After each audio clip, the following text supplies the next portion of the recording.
नमस्ते दोस्तों, स्वागत है आपका आर के नोवेल में। इस नोवेल का पूरा श्रेय मूल लेखक को जाता है। अगर आपको यही नोवेल पसंद आए तो कृपया करके लाइक एंड सब्सक्राइब करें। डिस्क्लेमर, यह वीडियो केवल मनोरंजन और शैक्षणिक उद्देश्यों के लिए बनाया गया है। इस उपन्यास में सभी नाम, पात्र, व्यवसाय, स्थान, घटनाएं सभी लेखक की कल्पना की उपज है। तुम पागल हो क्या? ये तो बस साधारण जड़ी बूटियां हैं, अमृत भी नहीं। तुम सिर्फ फूल तोड़ने के लिए क्योंगुआ पहाड़ों तक आए हो। मो किंगकुआंग की बातों से वह आदमी साफ तौर पर चौंक गया। क्या ऐसा कोई इंसान होता है? बेवकूफ, तुम लोग तो बस मौत से लड़ना जानते हो और इस खूबसूरत चीज की कदर ही नहीं करते। मो किंगकुआंग की हिम्मत नहीं हुई कि ऊपर देखे। उसे डर था कि अगर वो खड़ा हुआ तो उसे अपनी ही बातों से घिन आएगी। यही तो उसके पूर्वजों ने उसे सिखाया था, सुअर बनकर बाघ को खाने का नाटक करना और पागलों की तरह अपने अभिनय कौशल का प्रदर्शन करना। चुपचाप दौलत कमाने का यही सही तरीका था, वरना अपनी युद्ध कला के बल पर वह महल में मौजूद सैकड़ों लोगों को संभाल नहीं पाता। ओह, तो वाकई फूलों के दीवाने होते हैं। कृपया उनका आनंद लेते रहो। मैं बहुत अश्लील हूँ और खजाने की तलाश में जा रहा हूँ, वह आदमी व्यंग्यात्मक लहजे में बोला और चला गया। यह खबर भी जंगल की आग की तरह फैल गई कि भूमिगत महल में एक फूल पागल हर जगह फूल तोड़ रहा है। प्रिय पाठकों, मुझे आज वेबसाइट से एक संदेश मिला है और अनुबंध तुरंत भेज दिया जाएगा। अगर आपको यह पसंद आया हो तो कृपया इसे सेव करें, अपने पसंदीदा में जोड़ें और अपना समर्थन दिखाने के लिए वोट करें। लेखक आपका धन्यवाद करता है। इस अध्याय का अंत। अध्याय 11, मुठभेड़, निर्दयी मुठभेड़। अध्याय 11, मुठभेड़, निर्दयी मुठभेड़। मुख्य हॉल के बाहर निकलने पर पूरे भूमिगत महल का नक्शा उकेरा हुआ है। इस भूमिगत महल में एक केंद्रीय मुख्य हॉल है जिसके चारों ओर इस तरह के 10 पुष्ट हॉल हैं। रास्ता जटिल नहीं था, इसे आसान भी कहा जा सकता था। अगर आप नक्शे का पालन करते तो आप किसी भी हॉल में जा सकते थे, मुख्य हॉल सहित। रास्ते में कोई पाबंदी नहीं थी। मो किंगकुआंग ने प्रमुख फूल हॉलों में घूमते हुए फूल चुनने वाले एक फूल पागल की भूमिका निभाई, इस बात की बिल्कुल भी परवाह नहीं की कि मुख्य हॉल में लोग पहले से ही अमृत, गुप्त खजाने, आध्यात्मिक जड़ी बूटियों आदि के लिए लड़ रहे थे। मो फैन के दयालु अनुस्मारक पर उसने फूलों के समुद्र को भी नष्ट कर दिया, एक भी फूल को पीछे नहीं छोड़ा, क्योंकि उसके पूर्वज ने उसे बताया था कि लिन यांग भी फूल चुन रहा था। छठे हॉल में मो किंगकुआंग की मुलाकात संयोग से लिन यांग और चू यारान से हुई। चू यानरान ने अपने सिर पर रंग बिरंगे फूलों की माला पहनी हुई थी और एक खुश एल्फ की तरह फूलों के समुद्र में इधर उधर कूद रही थी। मो किंगकुआंग के हाथ में फूलों का बड़ा गुच्छा देखकर उसने उत्सुकता से पूछा, मेरे दोस्त, तुम फूल राजा की विरासत की तलाश करने के बजाय इतने सारे फूल क्यों तोड़ रहे हो? लिन यांग ने भी उत्सुकता भरी नजर से देखा। मो किंगकुआंग की आंखें क्रूरता से चमक उठीं और उसने अपने हाथों की उंगलियों से बल लगाया, जिससे उसके हाथ में मौजूद शाखा मुड़ गई और विकृत हो गई। आवेग मत करो, लिन यांग के पास एक बैकअप प्लान है जिससे तुम अभी नहीं निपट सकते, मो फैन ने धीमी आवाज में याद दिलाया। मो किंगकुआंग ने गहरी सांस ली और हॉल में फूलों की खुशबू ने चुपचाप उसके दिल में हिंसा को शांत कर दिया। अपनी सामान्य कोमलता से अलग स्वर में उसने कहा, मुझे फूल पसंद हैं। मैंने सुना है कि फूलों का राजा फूलों को अपने जीवन की तरह संजोता है, इसलिए मैं उन्हें निहारने यहाँ आई हूँ। तुम यहाँ फूलों का आनंद लेने आए हो, खजाना चुराने नहीं? लिन यांग ने अपनी लात निगल ली।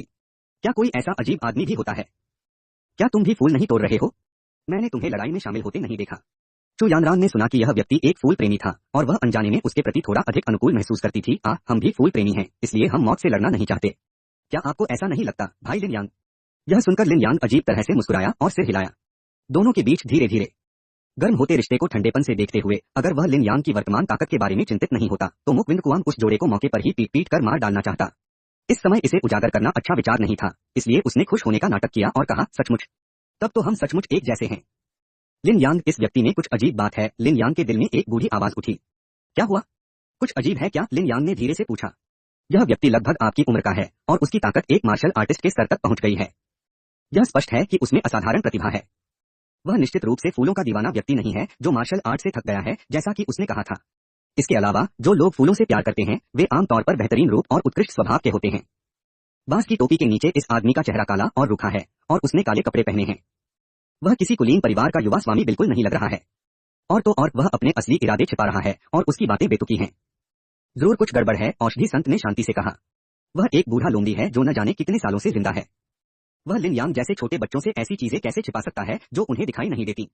तियानहान महाद्वीप के पूर्व शीर्ष कीमियागर होने के नाते उनकी आत्मिक शक्ति सामान्य लोगों से कहीं अधिक थी। अगर उनकी देवस्तरीय श्रृंगार तकनीक का शक्तिशाली प्रभाव न होता तो वे पहली नजर में ही सच्चाई पहचान लेते। लगता है उसे कुछ पता है। मेरा अंदाजा सही था। फूलों के राजा का उत्तराधिकार परीक्षण जरूर फूलों से जुड़ा होगा। जाओ और उससे कुछ जानकारी ले आओ। सावधान रहो, बस एक पल के लिए उसके मन में तुम्हारे लिए जानलेवा इरादे थे। औषधि संत ने आगे कहा कि लिन यांग का चू यानरान के साथ फूल चुनने का कारण यह नहीं था कि वह सेक्स के प्रति आसक्त था, बल्कि यह उसकी याद थी जिसने लिन यांग को फूलों के बीच सुराग खोजने की अनुमति दी। चू यानरान काफी हद तक दूसरों को धोखा देने के लिए उसका एक आवरण मात्र था। मेरे दोस्त, क्या मैं तुम्हारा नाम जान सकता हूँ? हम दोनों को फूल बहुत पसंद हैं और हमें तुरंत पुराने दोस्त जैसा एहसास होता है। क्यों न हम अपने कपड़े उतारकर दोस्त बन जाएं? लिन यांग ने एक पल सोचा, फिर मुस्कुराते हुए कहा, पता चला या उसे मुझ पर शक है? मो किंगकुआंग घबराए बिना नहीं रह सका। उसकी अंगूठी में जो बूढ़ा आदमी है उसने जरूर कुछ अजीब देखा होगा। घबराओ मत, हम बस संयोग से मिले थे, ऐसा होने की कोई जरूरत नहीं है। मो फैन को तुरंत एहसास हुआ कि यह मेडिसिन सेंट था और उसने उसे याद दिलाया। हम बस यूं ही मिले थे, इतना रूखा होने की जरूरत नहीं है। इस हॉल में अभी फूल नहीं तोड़े गए हैं, इसलिए आप जो चाहे कर सकते हैं। मो किंग कुआंग ने अपनी आवाज शांत रखने की पूरी कोशिश की। उसकी नजर अनजाने में लिन यांग की बाईं मध्यमा उंगली में धूसर अंगूठी पर पड़ी। तुम दिखावा कर रही हो। जब तुम बाहर जाती हो तो सुरक्षा तुम्हारी पहली प्राथमिकता होती है। तुम अपना सिर छिपा रही हो और अपनी पूंछ दिखा रही हो। क्या हो सकता है कि इस कब्र में तुम्हारा कोई दुश्मन हो? लिन यांग ने मना कर दिया और पास आ गई। ये सिर्फ एक दुश्मन नहीं है, ये मुझे मारने की नफरत है, मेरी पत्नी को चुराने की नफरत है, मेरे परिवार को बर्बाद करने का गुस्सा है। ये तुम हो। तुम बहुत ज्यादा सोच रहे हो। मो किंग कुआंग ने अपना सिर हिलाया और खुद फूल चुनने चला गया। उन दोनों को अचानक एक दूसरे से बहस करते देख चू यानरान एक पल के लिए अवाक रह गया और उसे मामले को सुलझाना पड़ा। ठीक है, हम सभी फूल प्रेमी हैं, इसलिए बस अपने आप इसका आनंद लें। लिन यांग और अधिक प्रश्न पूछना चाहते थे, लेकिन युआनजियान संप्रदाय के 6 या 7 शिष्यों ने अचानक आकर उन्हें रोक दिया। क्या यह वही फूलों का दीवाना है जो हर जगह फूल तोड़ रहा है? युआनजियान संप्रदाय के एक शिष्य ने फूलों के सागर में मो किंग कुआंग की ओर इशारा करते हुए पूछा। उसका नाम जुआन फान था, जो एक शीर्ष योद्धा था और इस वर्ग के बेहतरीन नए शिष्यों में से एक था। यह वही है। वह अपनी असली पहचान छिपा रहा है और अजीब व्यवहार कर रहा है। उसके इरादे जरूर कुछ और होंगे। उसके पीछे खड़े एक शिष्य ने जवाब दिया। ओह, भाई लिन और छोटी बहन चू भी यहाँ हैं। क्या आप उन्हें जानते हैं? जुआन फैन ने पूछा। चू यानरान जवाब देने ही वाली थी कि लिन यांग ने उसे बीच में टोक दिया। मैं उसे नहीं जानता। जुआन फान जुआनन शहर द्वारा भर्ती किया गया एक शिष्य था। वह एक छोटे परिवार से आया एक प्रतिभाशाली व्यक्ति था और योजना बनाने में माहिर था। संप्रदाय में प्रवेश करने से पहले ही उसने वर्ग के सबसे कुशल साधक सोंगकियान के प्रति अपनी निष्ठा की प्रतिज्ञा कर ली थी और उनके बताए मार्ग पर चल पड़ा था। सोंगकियान भी जुआनन शहर का वंशज है। उसकी हैसियत उसके पतन से पहले के मो किंग कुआंग के बराबर है और उसकी प्रतिभा उससे भी बेहतर है। वह इतनी कम उम्र में ही मार्शल मास्टर के दूसरे दर्जे पर पहुंच गए थे कि नए शिष्य उन्हें अपना बड़ा भाई मानने लगे थे। उनकी शारीरिक बनावट धरती और स्वर्ग के बीच कहीं रही होगी। लिन यांग झुकने को तैयार नहीं था और न ही झुकता था, इसलिए सोंगकियान के अधीनस्थ उससे बहुत खुश नहीं थे। हालांकि वे चू यानरान से कुछ नाराज थे जो लिन यांग के बगल में इतना चमकीला था। यह अच्छा है, जुआन फैन ने सिर हिलाया और युआनजियान संप्रदाय के शिष्यों के साथ मो किंग कुआंग की ओर चल पड़ा, जिनकी साधना आमतौर पर मार्शल आर्ट के 8वें या 9वें स्तर पर थी, एक सूक्ष्म घेरा बनाते हुए। मैं तुम्हारे लिए क्या कर सकता हूँ? वरिष्ठ भाई सोंग आपसे मिलना चाहते हैं। हमारे साथ आइए, जुआन फैन ने बनावटी मुस्कान के साथ कहा। मो किंग कुआंग एक पल के लिए हिचकिचाया, फिर अजीब व्यवहार किया। लेकिन मैंने अभी तक सभी फूल नहीं तोड़े हैं। क्या मैं आपके पास आने से पहले फूल तोड़ने तक इंतजार करूं? तुम्हारी हिम्मत कैसे हुई? वरिष्ठ भाई सोंग तुमसे मिलना चाहते हैं। यही वह आशीर्वाद है जिसे तुमने कई जन्मों से अर्जित किया है। तुम्हारी हिम्मत कैसे हुई मना करने की? एक शिष्य तुरंत चिल्लाया और धमकी देने के लिए अपनी तलवार भी निकाल ली। महामहिम, आप बहुत दयालु हैं। मैं आपके वरिष्ठ भाई सोंग से पहले कभी नहीं मिला। क्या मैं पूछ सकता हूँ कि वह किस मामले में मुझसे मिलना चाहते हैं? मो किंग कुआंग एक कदम पीछे हटे और ऐसे इशारा किया जैसे वह किसी भी समय हमला करने के लिए तैयार हो। उसने फिर भी कोई कार्रवाई न करने की पूरी कोशिश की। उसके सामने खड़े ये छोटे मोटे जीव उसे कोई खतरा नहीं थे, लेकिन लिन यांग उसके ठीक बगल में था, इसलिए उसे सतर्क रहना पड़ा। तुम इतनी बकवास क्यों कर रहे हो? जब मैं कहूँ तब चले जाना, वरना हम तुम्हें वहां ले जाएंगे। अगर तुम चाहते हो कि हम भाई तुम्हें वहां ले जाएं, तो पहले तुम्हें अपनी मांसपेशियां खींचनी होंगी। जुआन फैन अधीरता से चिल्लाया और कई शिष्य मो किंग कुआंग के पास पहुंचे। इस अध्याय का अंत। अध्याय 12 लड़ाई। अध्याय 12 लड़ाई। बेटे, पहले अपनी फटी हुई टोपी उतारो। तुम बहुत चालाकी से काम कर रहे हो और जाहिर है तुम अच्छे इंसान नहीं हो। जुआन फान और दूसरे लोग पास आ गए और ऐसा लग रहा था कि वे किसी भी समय मो किंग कुआंग पर हमला करने के लिए तैयार थे। जरा रुको, हम युआनजियान संप्रदाय हैं, एक प्रसिद्ध और शक्तिशाली संप्रदाय। हम एक अकेले फूल प्रेमी को कैसे धमका सकते हैं? चलो इस बारे में बात करते हैं। चू यानरान मो किंग कुआंग को भीड़ में फंसा हुआ देखकर बर्दाश्त नहीं कर सकी, इसलिए उसने उसे रोकने के लिए आवाज उठाई। जूनियर सिस्टर चू, आप उसे बिल्कुल नहीं जानती, इसलिए इस झंझट में न पड़ना ही बेहतर है। आप यह भी जानती हैं कि सीनियर ब्रदर सॉन को आपका खास ख्याल है, इसलिए कृपया अपनी आंखें खुली रखें और अच्छे बुरे में फर्क करें। जुआन फान ने धीमे स्वर में कहा, लेकिन बोलते हुए उसने लिन यांग को जानबूझकर तिरस्कार भरी नजरों से देखा। इस नजर ने लिन यांग को क्रोधित कर दिया और उसने तुरंत गुस्से से कहा, तुम्हारा क्या मतलब है? चू यानरान जैसी प्रतिभाशाली और खूबसूरत महिला के बारे में भी उसकी अच्छी राय थी। जैसे ही चू यानरान पहाड़ के दरवाजे में दाखिल हुई, सोंगकियान उस पर मोहित हो गया और उसके करीब आने की हर मुमकिन कोशिश करने लगा। सौभाग्य से चू यानरान उसके करीब थी और उसने खुद को नाममात्र के वरिष्ठ भाई सोंग की बाहों में नहीं फेंका। लेकिन क्या ये लोग वास्तव में उसके सामने ही उसके कर्मचारियों को अपने जाल में फंसा रहे थे? लिन यांग, वरिष्ठ भाई सोंग ताकत और पारिवारिक पृष्ठभूमि के मामले में आपके बराबर नहीं है। आत्मजागरूकता ही कुंजी है ना? जुआन फान लिन यांग को अच्छी तरह जानता था। शिष्य भर्ती सम्मेलन में उसका प्रदर्शन मार्शल आर्ट के शिखर पर था, लेकिन वह बिल्कुल भी नहीं डरा। इसके अलावा उसे दूसरे दर्जे के मार्शल कलाकार सोंगकियान का समर्थन प्राप्त था।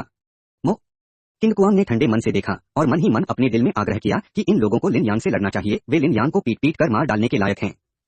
हालांकि वह यह भी जानता था कि लिन यांग की वर्तमान ताकत के साथ ये लोग उसके लिए कोई खतरा पैदा नहीं कर सकते थे। चूंकि आप एक साथी शिष्य हैं, इसलिए ध्यान से सोचें और सीनियर ब्रदर सॉन के पास जाकर माफी मांगें। आपको सीनियर ब्रदर सॉन का अनुसरण करने और भविष्य में अच्छे जीवन का आनंद लेने का अवसर मिलेगा। अन्यथा हम जुआंग फैन ने लिन यांग को तिरस्कार से देखा, फिर मो किंगकुआंग की ओर मुड़कर कहा, बेटा चलो चलें। मो किंगकुआंग ने भौहें चढ़ाई। इन लोगों की हिम्मत कैसे हुई इतने घमंडी होने की? वो सीनियर ब्रदर सॉन्ग कौन था जिसने इन्हें इतना भरोसा दिलाया? बाका का गुस्सा तुरंत भड़क उठा। जन्म से लेकर अब तक यंग मास्टर मो को कभी इतना अपमान नहीं सहना पड़ा था। अगर लिन यांग का संयम न होता तो ये नासमझ बच्चे तियाननान शहर में इस उम्र तक जिंदा नहीं रह पाते। यह देखते हुए कि जुआंग फैन खतरे से इतना अनभिज्ञ था और उसने लिन यांग को फिर से नाराज कर दिया, लिन यांग शायद उनकी मदद नहीं करेगा, तब मैं विनम्र नहीं रहूंगा। इसलिए उसने ठंडे स्वर में कहा, अगर मैं नहीं गया तो क्या होगा? तो फिर हम तुम्हें ले जाएंगे, जाओ। 6 या 7 लोग एक साथ मो किंगकुआंग की ओर दौड़े, एक साथ चाकू से हमला किया और विकलांग व्यक्ति पर हमला करने के लिए अपने हाथ उठाए। मो किंगकुआंग ने मन ही मन उपहास किया, बहुत धीमा। उनके पैरों के नीचे एक हरी रोशनी चमकी और युआनजियान संप्रदाय के सदस्यों ने मो किंगकुआंग को घेरे के बाहर आते देखा। उसने बिना किसी घबराहट के लापरवाही से एक और फूल तोड़ा और उसे अपने हाथ में ले लिया। मो किंगकुआंग मो फैन द्वारा दी गई दिव्य तकनीक, जंगली हवा और गिरते पत्तों की तकनीक का अभ्यास कर रहे थे। अपनी जन्मजात वायु विशेषता के साथ उनकी गति उनकी कक्षा में किसी से भी बेजोड़ थी, सिवाय उन लोगों के जो स्थानिक विशेषताओं वाली उसी दिव्य तकनीक का अभ्यास कर रहे थे। अंतरिक्ष के नियम केवल वही समझ सकते हैं जो मार्शल ऑनर के क्षेत्र में पहुंच चुके हैं। 1 अरब में से केवल कुछ ही योद्धा प्राकृतिक स्थानिक विशेषता के साथ पैदा होते हैं। एक योद्धा बनने में कितने साल लगते हैं? यह कहा जा सकता है कि मो किंगकुआंग की वर्तमान गति अपनी कक्षा में सबसे तेज है। इतनी तेज लिन यांग की आंखें चमक उठी। इस रफ्तार में पूरी कोशिश करने पर भी वह पकड़ नहीं पा रहा था। मो किंगकुआंग की इत्मीनान से टहलते हुए देखकर लग रहा था कि उसने अभी तक पूरी कोशिश नहीं की थी। ये इंसान कहां से आया? इतना ताकतवर। तुम बहुत तेज हो बच्चे। यह हॉल इतना छोटा है, मुझे आश्चर्य है कि तुम कहां भागोगे। यह देखकर कई लोगों ने एक दूसरे का रास्ता रोक लिया और फिर से मो किंगकुआंग की ओर दौड़ पड़े। मो किंगकुआंग ने हल्के से अपने पैर थपथपाए और उसकी आकृति ने मानो एक छवि छोड़ दी। पल भर में वह हॉल में एक दूसरी जगह प्रकट हुआ, रास्ते में एक फूल तोड़ रहा था। भाई जुआंग, मैं नहीं पकड़ सकता। उसके पैरों को देखो, वहां एक हरी रोशनी है। उसमें वायु गुण है और वह सच्ची ऊर्जा से युक्त है। वह एक मार्शल आर्टिस्ट है। किसी तेज नजर वाले व्यक्ति ने मो किंगकुआंग के पैरों के नीचे हरी रोशनी देखी और आश्चर्य से बोला। यह सुनकर जुआंग फान का दिल बैठ गया। उसने कभी सोचा भी नहीं था कि यह मायावी युवक वास्तव में मार्शल मास्टर स्तर का होगा। अपनी संयुक्त शक्ति से वे निश्चित रूप से प्रथम श्रेणी के मार्शल मास्टर का सामना कर सकते थे। हालांकि इतनी कम उम्र में साधना के इस स्तर को प्राप्त करने के पीछे कुछ छिपे हुए रहस्य हो सकते हैं। एक क्षण के मौन के बाद उन्होंने कहा, महामहिम, आपके पास काफी उच्च स्तर का प्रशिक्षण है। एक और शत्रु होने से एक और मित्र होना हमेशा बेहतर होता है। मुझे विश्वास है कि वरिष्ठ भाई सोंग भी आप जैसे युवा और होनहार व्यक्ति से मित्रता करके प्रसन्न होंगे। यह वह बात नहीं है जो आपने अभी कही थी, मो किंगकुआंग ने व्यंग्यात्मक लहजे में कहा। यह मत सोचो कि तुम सिर्फ इसलिए कुछ भी कर सकते हो क्योंकि तुम एक मार्शल आर्टिस्ट हो। सीनियर ब्रदर सॉन्ग के सामने तुम मुर्गे और मिट्टी के कुत्ते जैसे हो। अगर तुम मेरी सलाह नहीं मानोगे तो हम तुम्हें पकड़ लेंगे और यह सिर्फ दोस्त बनाने जितना आसान नहीं होगा। जुआंग फैन ने देखा कि मो किंगकुआंग पीछे हटने को तैयार नहीं है, इसलिए उसने उसे फिर से धमकी दी। चलो, जब तक तुम मुझे पकड़ोगे मैं तुम्हें जाने दूंगा। मो किंगकुआंग ने व्यंग्य किया और फूल चुनना जारी रखा। फिर से पीछा करो। इस बार उन्हें सबक मिल गया। मो किंगकुआंग बहुत तेज था, इसलिए उन्होंने उसे घेरने के लिए अपनी तलवारें पूरी तरह घुमा दी। जब तक दूरी हवा से भरी थी, मो किंगकुआंग के पास भागने का कोई रास्ता नहीं था। दुर्भाग्य से मो किंगकुआंग बहुत तेज था। फूल तोड़ते समय वह हमेशा उनकी अभेद्य तलवार की रोशनी से बचने का मौका ढूंढ ही लेता था, इससे पहले कि उनका घेरा बंद हो जाए। उसकी सांसें सहज थीं, उसका शरीर सुडौल था और उसके वस्त्र पर एक भी सिलवट नहीं थी। यह सचमुच ऐसा था जैसे फूलों के खेत में बिना एक भी पत्ता लगे टहल रहे हों। वे तलवारें लहराते हुए पूरे रास्ते पीछा करते रहे और फूलों के समुद्र को बुलडोजर की तरह चकनाचूर कर दिया। टूटी हुई शाखाएं और पंखुड़ियां हर जगह उड़ गई, जिससे फूलों के समुद्र की सुंदरता पूरी तरह नष्ट हो गई। इस आदमी में एक मार्शल कलाकार का कौशल है और यह अविश्वसनीय रूप से तेज है, तो यह वापस क्यों नहीं लड़ता? चू यानरान ने कुछ उलझन के साथ पूछा। दरअसल मो किंगकुआंग हमला नहीं करना चाहता था, लेकिन उसके पास दूसरी मार्शल आर्ट का अभ्यास करने का समय नहीं था। अगर वह अपनी परिचित मार्शल आर्ट का इस्तेमाल करता तो लिन यांग उसे जरूर पहचान लेते। ओह, फूलों का कितना सुंदर समुद्र है। चू यानरान ने मुड़कर फूलों के समुद्र को देखा जिसे कई लोगों ने बेरहमी से नष्ट कर दिया था और वह आह भरने के अलावा कुछ नहीं कर सकी। ईश्वर स्तरीय मार्शल आर्ट। यह बच्चा भी ईश्वर स्तरीय मार्शल आर्ट का अभ्यास कर रहा है। मेडिसिन सेंट की हैरान करने वाली आवाज लिन यांग के दिल में गूंज उठी। उसके पास भी एक दिव्य स्तर की मार्शल आर्ट है। मेरे स्वर्गीय अग्निसूत्र के समान स्तर की एक दिव्य स्तर की मार्शल आर्ट। लिन यांग भी हैरान था। पूरे तियानहान महाद्वीप में देवस्तरीय कौशलों की कुछ ही प्रतियां हैं। मेरे पास जो एक है वह मेरे गुरु औषधि संत के आशीर्वाद से है। पता चला कि मेरे सामने खड़े इस काले वस्त्रधारी और नकाबपोश व्यक्ति, जिसका मूल अज्ञात है, के पास भी एक है। जुआंग फैन और उसके साथियों ने पाया कि मो फैन बहुत तेज था और वे उसे घेर नहीं सकते थे। उसका पीछा मत करो। क्या वह फूल नहीं तोड़ना चाहता? चलो मुख्य हॉल के प्रवेश द्वार को अवरुद्ध करते हैं और उसे फूलों के इस जर्जर समुद्र के साथ जाने देते हैं। हम इंतजार करेंगे और देखेंगे कि वह कैसे बाहर निकलता है। जियाओ हाई, जाकर सीनियर ब्रदर सोंग से उससे निपटने के लिए कहो। जुआंग फैन की आंखें घूम गईं, वह रुक गया और हाँफते हुए बोला। यह सुनकर कई लोग इकट्ठा हो गए और हॉल के एकमात्र निकास द्वार पर इकट्ठा हो गए। उनमें से एक मदद के लिए पुकारने के इरादे से बाहर भागा। कृपया वोट करें। मैं देख रहा हूं कि दूसरों की कृतियों में खलनायक हजारों या लाखों में भी बिकते हैं। मुझे बहुत जलन हो रही है। इस अध्याय का अंत। अध्याय 13 लिन यांग कार्रवाई करता है। अध्याय 13 लिन यांग कार्रवाई करता है। जुआंग फैन को लोगों को दरवाजे की रखवाली के लिए ले जाते देख मो किंग कुआंग को थोड़ी शर्मिंदगी महसूस हुई। हॉल का दरवाजा इतना छोटा था कि कुछ लोगों ने उसे बंद कर दिया था, जिससे किसी के लिए भी अंदर घुसने का कोई मौका नहीं बचा। यदि आक्रमण करना सुविधाजनक नहीं होगा तो घेराबंदी को तोड़ना कठिन होगा। पूर्वज, हमें क्या करना चाहिए? मो किंग कुआंग ने अपने दिल में पूछा। रुको, तुम्हें मदद मिलेगी, मो फैन ने शांति से कहा। हेल्पर, क्या इस हॉल में कोई और भी छिपा हो सकता है? राजा निहुआ की समाधि पर आने वाले लोगों की संख्या लगातार कम होती जा रही है। हाल के दिनों में एक भी व्यक्ति इस हॉल में नहीं आया है। मदद कहां से आई? लिन यांग से। मो फैन के लेखन में मेडिसिन सेंट एक महत्वपूर्ण पात्र है जो पूरी किताब में नायक लिन यांग के साथ रहता है और मो फैन उसे अच्छी तरह से जानता है। जब आपको मो किंग कुआंग के बारे में संदेह होगा तो आप उसे कभी भी दूसरों के हाथों में नहीं पड़ने देंगे। जब मो किंग कुआंग उसकी मदद करने के बारे में सोच रहा था तभी मेडिसिन सेंट ने लिन यांग से कहा, उसकी मदद करो। क्या? किसकी मदद करें? लिन यांग हैरान था और उसे समझ नहीं आ रहा था कि उसके मालिक का क्या मतलब है। काले कपड़े पहने उस बच्चे को मुसीबत से बाहर निकालो। उसकी शक्ल देखकर लगता है कि उसके पास हमला करने का कोई जरिया नहीं है, औषधि संत ने कहा। क्यों? मैं भी युआनजियान संप्रदाय का एक शिष्य हूँ। क्या उसकी मदद करने से मेरे साथी शिष्य नाराज नहीं होंगे? हालांकि मेरे उनके साथ शुरू से ही अच्छे संबंध नहीं हैं, लिन यांग उलझन में था। हालांकि गुरु ने कहा कि उनके पास ज्यादा आक्रामक तरीके नहीं हैं और वह मन ही मन खुश था। मेरी स्वर्गीय अग्निकला शक्तिशाली है, खासकर आक्रामक हमलों के लिए। एक ही बार से इतनी तेज लपटें निकलती थी कि हवा लगभग वाष्पित हो जाती थी। ऐसा लगता है कि इस आदमी के ईश्वर स्तर के कौशल सिर्फ तेज हैं, शायद यह गति प्रशिक्षण पद्धति का एक अंश मात्र है। यह बच्चा अविश्वसनीय रूप से शक्तिशाली है और इसमें दिव्य स्तर के कौशल हैं। मुझे यकीन है कि इसके पीछे कोई शक्तिशाली शक्ति या कोई संयोग है। इसके अलावा अभी अभी इसने उस अंगूठी पर नजर डाली जिसमें मैं छिपा हूँ, जिससे इसके गहरे छिपे हुए जानलेवा इरादे का पता चलता है। मुझे शक है कि यह हमारी सोच से कहीं ज्यादा जानता है। इसकी मदद करो और इसके रहस्य को उजागर करने का कोई रास्ता खोजो।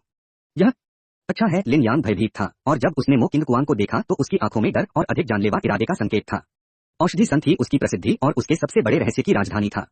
अगर यह बात बाहर वालों को पता चल जाती और उसके मालिक के दुश्मन उसे ढूंढने आते तो वे दोनों खुद को रोक भी नहीं पाते।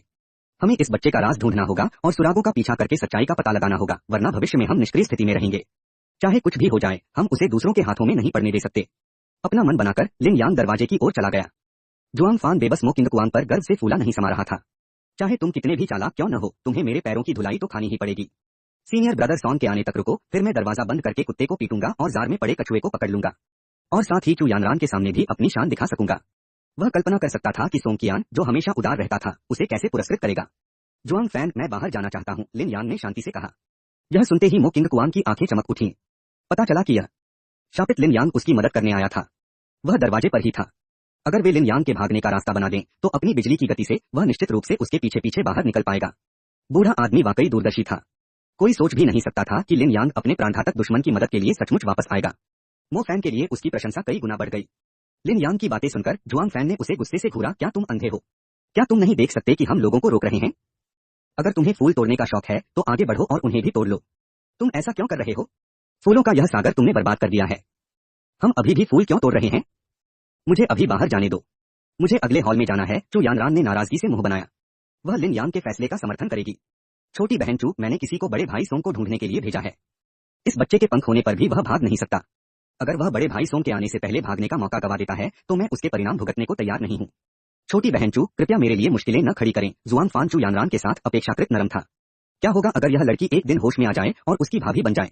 समय आने पर वह परिणाम भुगतने में असमर्थ होगा। तो मुझे कोई परवाह नहीं। मैं भी युआनजियान संप्रदाय का अनुयायी हूँ। तुम्हें मुझे बंद करने का क्या अधिकार है? चू यानरान ने गुस्से से कहा। अगर तुम मुझे बाहर नहीं निकलने दोगे तो यह सोचना भी मत कि मैं सोंगकियान से कुछ कहूंगी। जुआंग फैन खुद को असहाय महसूस कर रहा था। यह लड़की इतनी परेशान क्यों कर रही थी? उसने मो किंग कुआंग की ओर देखा जो फूल पकड़े हुए था और कुछ ही दूरी पर एक अवसर की प्रतीक्षा कर रहा था, और लिन यांग की ओर मुड़ा और कहा, यदि आप उसे दूर रहने के लिए कहते हैं तो मैं आपको बाहर जाने दूंगा। लिन यांग ने मो किंग कुआंग की ओर देखा और पाया कि उसने एक शब्द भी नहीं कहा।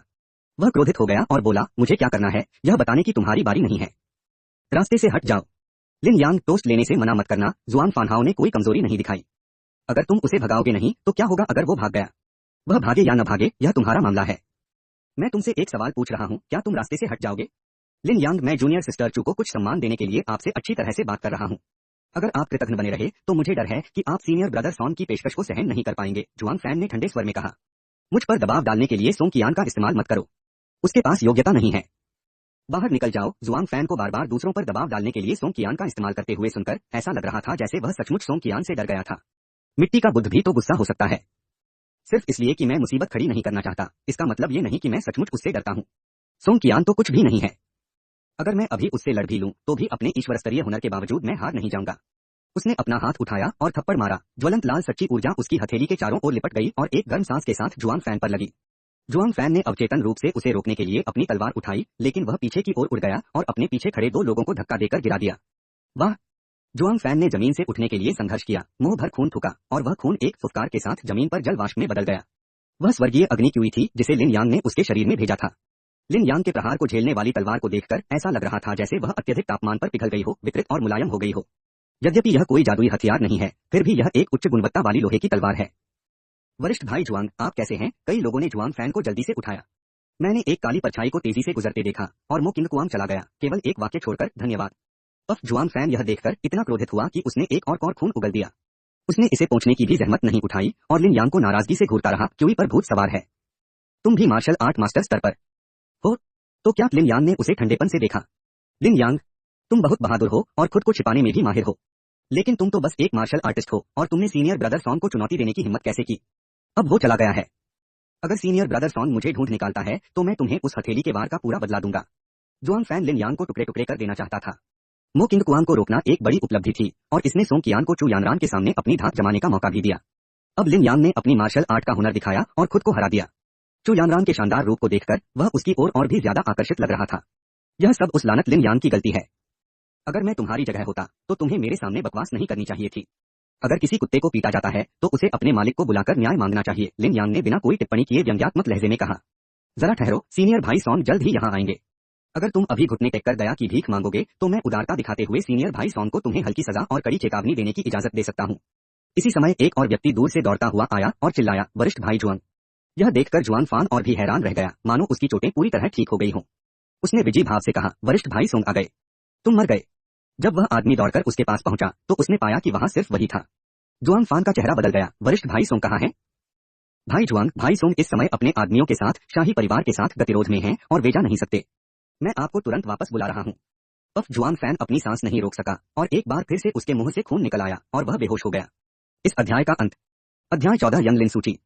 अध्याय 14 यंग लिन सूची। मो किंग कुआंग को जरा भी अंदाजा नहीं था कि आगे क्या होगा।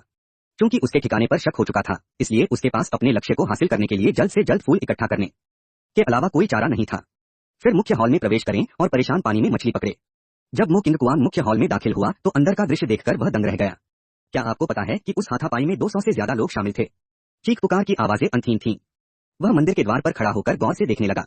मुख्य हॉल लगभग 1 हेक्टेयर क्षेत्र में फैला हुआ है और लगभग 100 पत्थर के खंभे, जिन्हें एक साथ गले लगाया जा सकता है, महल की पूरी छत को सहारा देते हैं।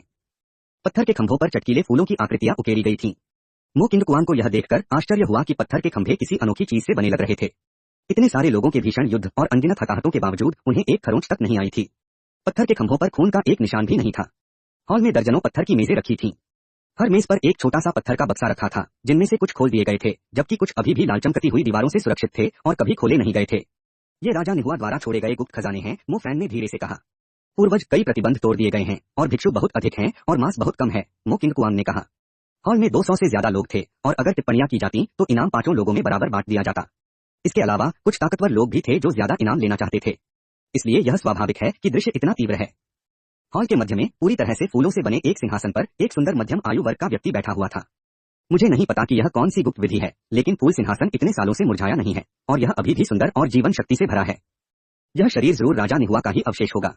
इतने लंबे समय बाद भी यह बिल्कुल भी सड़ नहीं पाया है और बिल्कुल वैसा ही दिखता है जैसा वह जीवित रहते समय था।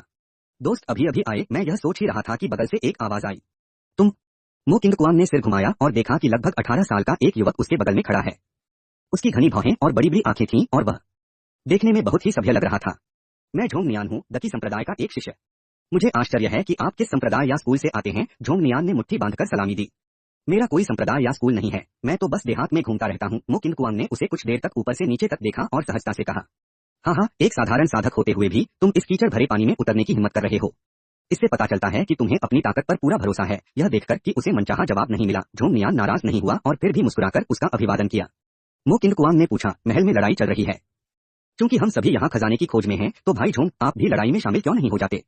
झोंग नियान अजीब तरह से मुस्कुराया, मेरे दोस्त, तुम यह नहीं जानते, मैं एक छोटे परिवार से हूँ और मेरी पृष्ठभूमि भी छोटी है। मुझे पता है कि मेरे पास ऐसे अवसर के लिए लड़ने की ताकत नहीं है। बेहतर है कि मैं खुद को अपमानित न करूं। अगर तुम लड़ने नहीं जा रहे हो तो तुम यहाँ किस लिए आए हो? यह सुनकर झोंग नियान गर्व से मुस्कुराया, हाँ, मेरे दाकीमेन ने हमेशा बुद्धिमत्ता से जीवन यापन किया है। तियानक्सुआन साम्राज्य में एक कहावत प्रचलित है, क्या आप इसे जानते हैं? क्या? एक बार झंडा फहरा दिया जाए तो सच्चाई सामने आ जाएगी। झोंग नियान मुस्कुराया और बोला, मेरा महान बैनर संप्रदाय हमेशा विवादों से दूर रहा है और हमेशा खुफिया जानकारी बेचने में संतुष्ट रहा है। नियान हुआ राजा के मकबरे जैसी बड़ी घटना में कुछ दिलचस्प जरूर होगा। मुझे बस यहाँ युद्ध की स्थिति और नायकों ने क्या हासिल किया है यह जानना है, फिर मैं रिपोर्ट कर सकता हूँ। देखो, वे दो लोग सिंहासन के पास पत्थर की मेज पर लड़ रहे हैं। मो किंग कुआन ने नजर घुमाई और दो आकृतियां देखी, एक नीले रंग की और एक सफेद रंग की। नीले वस्त्र वाला एक धनी परिवार का एक आकर्षक युवक था जिसकी मुट्ठी पर पीली रोशनी चमक रही थी, जिससे पता चल रहा था कि वह मार्शल आर्ट का कोई मास्टर है। सफेद आकृति एक दुबली तली महिला की थी जिसने सफेद स्कर्ट और हल्का घूंघट पहना हुआ था। उसकी आंखें चमकीली थीं, लेकिन उसके हमले ठंडे और निर्णायक थे। ताड़ की हवा नीली रोशनी से झिलमिला रही थी जो किसी युद्ध कलाकार की साधना का संकेत दे रही थी। वह युवक जुआनन शहर के सोंग परिवार का सोंकियान है। वह एक दूसरे दर्जे का मार्शल आर्टिस्ट है। उसकी शारीरिक बनावट धरती और स्वर्ग के बीच की है। वह इस साल युआनजियान संप्रदाय के नए शिष्यों में सर्वश्रेष्ठ है, झोंग नियान ने मुस्कुराते हुए कहा। शिष्य भर्ती प्रतियोगिता के दौरान युआनजियान संप्रदाय के बुजुर्गों ने उन्हें देखा और उन्हें शुरू से ही अपना निजी शिष्य स्वीकार कर लिया। क्योंकि उनका शरीर पृथ्वी उन्मुख है, इसलिए उन्हें पृथ्वी स्तरीय तकनीक अर्थ वेन सीक्रेट दी गई, जिससे उनकी शक्ति में काफी सुधार हुआ। वर्तमान में युवा यूनिकॉर्न सूची में उनका स्थान 67वां है। पता चला कि यह सोंकियान है। वह वाकई बहुत ताकतवर है और उसकी प्रतिभा उससे भी बेहतर है। सफेद पोशाक वाली वह महिला भी उल्लेखनीय है। वह हान यानेर है जो झोंगझोउ राजघराने की 9वीं राजकुमारी है। वह 28 साल की है, एक प्रथम श्रेणी की मार्शल आर्टिस्ट है और उसके बारे में अफवाह है कि वह पृथ्वी स्तर की योग्यता रखती है। वह राजघराने की गुप्त नियमावली हिम सम्राट कला का अभ्यास करती है और युवा यूनिकॉर्न सूची में 81वें स्थान पर है। यह शाही परिवार और युआनजियान संप्रदाय के बीच की लड़ाई लगती है, लेकिन ऐसा लगता है कि शाही परिवार की ताकत युआनजियान संप्रदाय से लड़ने के लिए पर्याप्त नहीं है। 9वीं राजकुमारी हान यानेर धीरे धीरे नुकसान में आ गई है, मो किंगकुआंग ने मन ही मन बुदबुदाया जब उसने दोनों लोगों को जमकर लड़ते देखा। वैसे आपने जिस यंग यूनिकॉर्न लिस्ट का उल्लेख किया है वह क्या है? उसने झोंग नियान से पूछा। यह सुनकर झोंग नियान ने कुछ देर खासकर शांत स्वर में अपना गला साफ किया। युवा यूनिकॉर्न सूची तियानक्सुआन में 20 साल से कम उम्र के युवा प्रतिभाओं के लिए हमारे महान बैनर संप्रदाय द्वारा संकलित एक रैंकिंग है। इसके ऊपर संभावित ड्रैगन सूची, ग्रैंडमास्टर सूची इत्यादि हैं। हिडन ड्रैगन लिस्ट 30 साल से कम उम्र के युवा प्रतिभाशाली लोगों के लिए है। आपको यह जानना होगा कि सोंकियान और 9वीं राजकुमारी 16 या 17 साल की उम्र में यंग ड्रैगन लिस्ट में जगह बनाने में सक्षम थे, जो दर्शाता है कि वे कितने प्रतिभाशाली हैं। आमतौर पर यंग ड्रैगन लिस्ट में वे शिष्य होते हैं जो कई वर्षों से संप्रदाय में हैं। ओह, क्या तियाननान शहर से लिन यान भी इस सूची में है? मो किंगकुआंग खुद को रोक नहीं पाया और पूछा। वह यह जानने के लिए उत्सुक था कि तियानशुआन की युवा पीढ़ी में लिन यांग का क्या स्थान है। लिन यांग किंवदंती है कि उनका शरीर दिव्य है और उनकी शारीरिक संरचना अग्नि से प्रभावित है। वे बचपन में 1 वर्ष के भीतर ही इस पद पर पहुंच गए थे, लेकिन फिर अज्ञात कारणों से उनकी साधना रुक गई और पिछले 10 वर्षों से कोई प्रगति नहीं हुई। हाल ही में वे प्रसिद्धि में आए हैं, 3 महीनों के भीतर 8वीं श्रेणी को पार कर गए हैं और अब मार्शल आर्ट के शिखर पर पहुंच गए हैं। उनकी साधना पद्धति अज्ञात है। उनकी सबसे हालिया जीत तियाननान शहर के शिष्य भर्ती प्रतियोगिता में हुई थी, जहां उन्होंने छद्म गुरु मो किंगकुआंग को हराया था। अपनी सीमित उपलब्धियों और महत्वपूर्ण उतार चढ़ाव के कारण वे वर्तमान में युवा यूनिकॉर्न रैंकिंग में 99वें स्थान पर हैं। 99? मो किंगकुआंग के बारे में क्या? मो किंगकुआंग अपना नाम पूछे बिना नहीं रह सका। मेरे दोस्त, मेरा डॉक्यूमेंट बुद्धिमत्ता बेचकर अपना गुजारा करता है। मैंने अभी जो कहा वह सब एक उपहार था। अगर आप फिर से पूछना चाहते हैं तो झोंग नियान ने अपनी मध्यमा और तर्जनी उंगली को आपस में रगड़ते हुए शर्मिंदा भाव व्यक्त किया। अरे, और तुम पैसे ले रहे हो? मो किंगकुआंग अवाक रह गया, लेकिन अपने बारे में जिज्ञासा से उसने अपनी जेब से चांदी का एक टुकड़ा निकाला और झोंग नियान की ओर फेंक दिया। झोंग नियान ने खुशी खुशी उसे लिया, उसे अपने मुंह में डाला और एक निवाला खाया, फिर मुस्कुराते हुए कहा, धन्यवाद। मो किंगकुआंग ने एक प्रतिबंधित दवा ले ली और लिन यांग से हार गया, जो उससे बेहतर था। उसकी मेरिडियन पूरी तरह से नष्ट हो गई और आज उसकी मृत्यु की खबर फैल गई। अपने जीवन काल में वह एक छद्म मार्शल कलाकार था और लिन यांग से 99 से हार गया था। यंग लिन रैंकिंग में केवल शीर्ष 100 शामिल हैं, इसलिए मो किंगकुआंग सूची में नहीं है।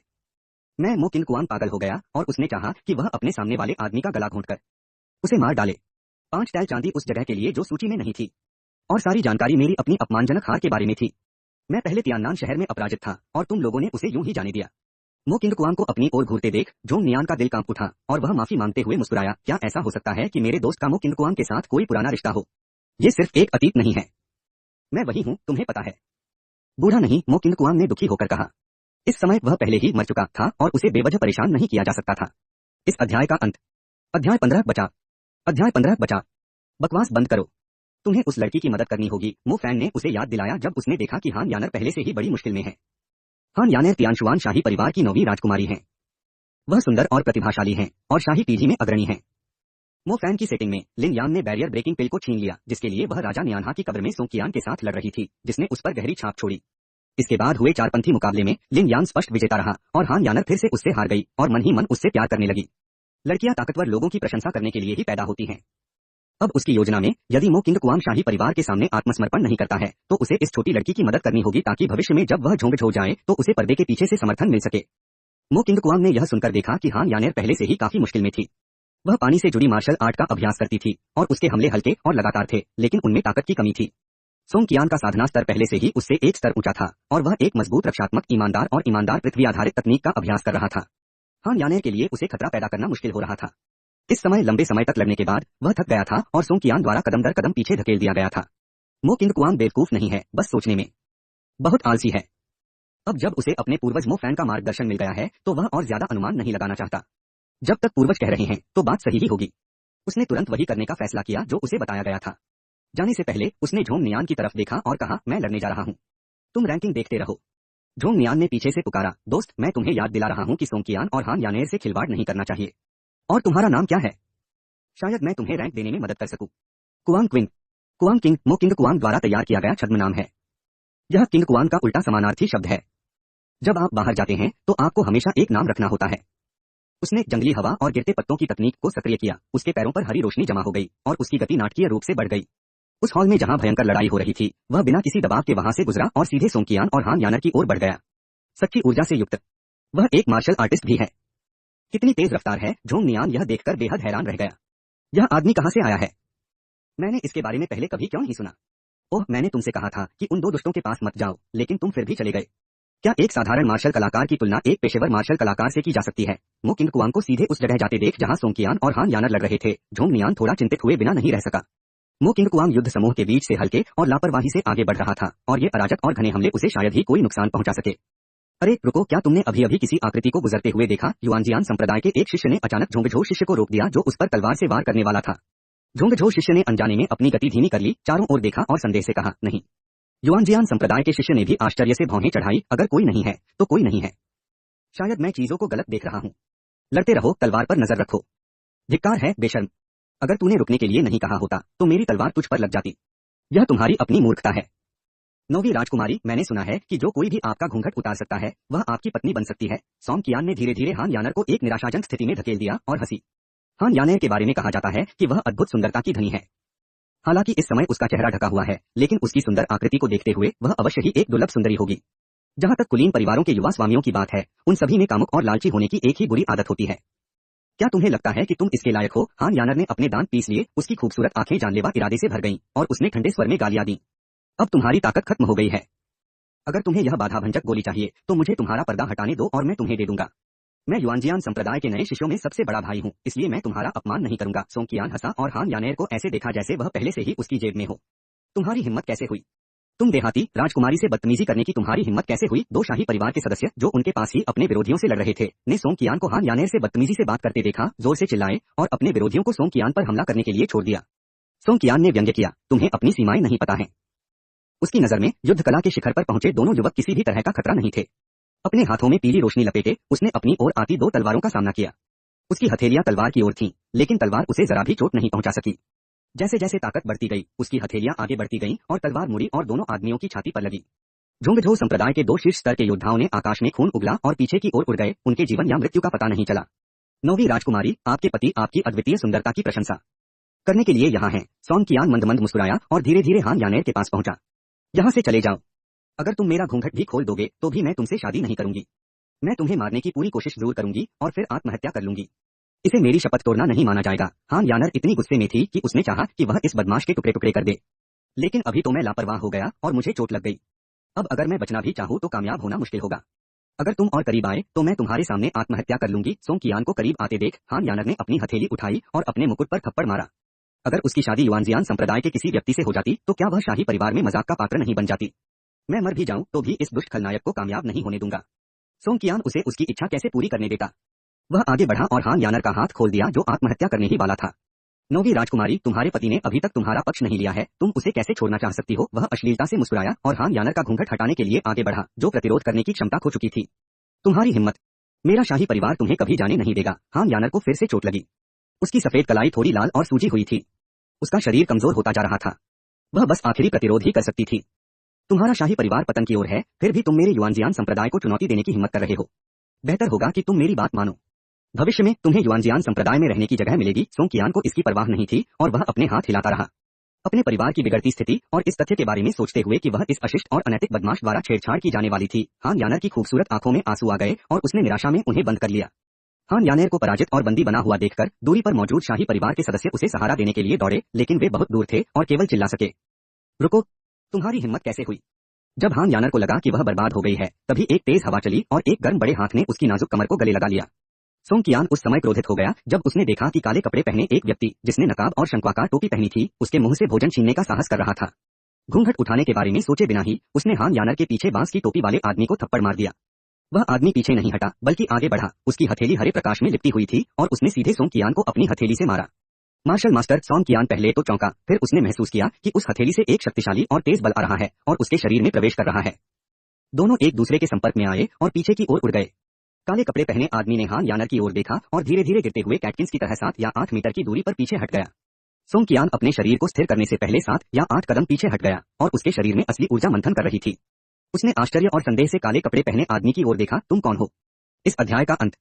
अध्याय 16 मुझे पुरुष पसंद नहीं। अध्याय 16 मुझे पुरुष पसंद नहीं।